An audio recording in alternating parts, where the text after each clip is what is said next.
Magandang umaga po sa inyong lahat mga kaibigan. Ako po si Archbishop Chito Tagle ng Manila.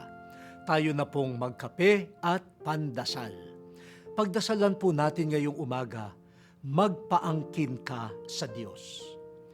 Ang mga magsing-ibig lagi pong nagsasabi, sana maging akin ka.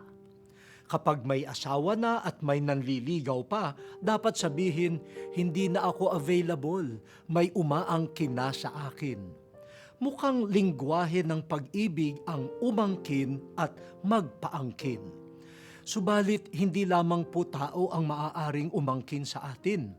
Kung minsan, inaangkin tayo ng tukso, kasamaan, maling prinsipyo o baluktot na pag-iisip.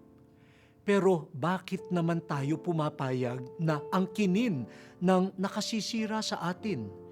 Isang hiwaga iyan ng tao.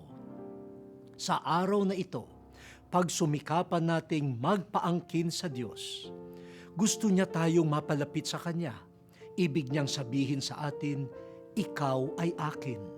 Papayag ba tayo na mapasa Kanya? Wala nang hihigit pa sa kaligayahang maangkin ng Diyos. Kaya sabihin po natin, O Diyos, bigyan mo kami ng loob na handang magpaangkin sa iyo. Amen.